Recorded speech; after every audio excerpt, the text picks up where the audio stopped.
سیدنا رسول اللہ صلی اللہ علیہ وآلہ وسلم نے فرمایا، اچھا خواب اللہ تعالیٰ کی طرف سے ہے اور برا خواب شیطان کی طرف سے۔ جب تم میں سے کسی کو ڈراؤنا خواب آئے، بسم اللہ الرحمن الرحیم۔ آج کی حدیث مبارک، برے خوابوں کا علاج۔ صحیح بخاری حدیث نمبر 3292، صحیح مسلم حدیث نمبر 2261۔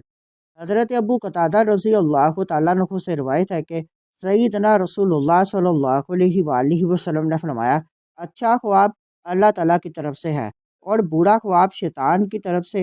جب تم میں سے کسی کو ڈراؤنا خواب آئے تو اپنی بائیں طرف یعنی 3 بار تھوک دے اور خواب کے شر سے بچنے کے لیے 3 دفعہ اعوذ باللہ پڑھے۔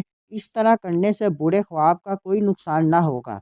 راوی حدیث ابو سلمہ رحمۃ اللہ علیہ نے کہا، میں بعض خوابوں کو اپنے اوپر پہاڑ سے بھی زیادہ بھاری سمجھتا تھا، لیکن جب میں نے یہ حدیث سن لی تو مجھے ایسے خوابوں کی کوئی پرواہ نہ رہی۔ تعلیمات نبویہ کے مطابق اچھا خواب آنے کی صورت میں اللہ تعالیٰ کی حمد کرنی چاہیے، اور برا خواب یا ڈرونا خواب آئے تو اس حدیث مبارک پر عمل کرتے ہوئے بائیں جانب یعنی اگر قبلہ نہ ہو تو 3 بار تھوک دے اور 3 مرتبہ اعوذ باللہ من الشیطان الرجیم پڑھے۔ پھر سونا ہو تو کروٹ بدل کر سو جائے اور ایسے خوابوں کا کسی سے تذکرہ نہ کرے۔ نیز شیطانی اثرات سے بچنے کے لیے برے کاموں کو چھوڑنا چاہیے اور برے لوگوں سے دور رہنا چاہیے۔ اس حدیث مبارک کو مزید آگے دوستوں تک پہنچائیں۔ مزید معلومات کے لیے ہمارے چینل کو لائک اینڈ سبسکرائب کریں۔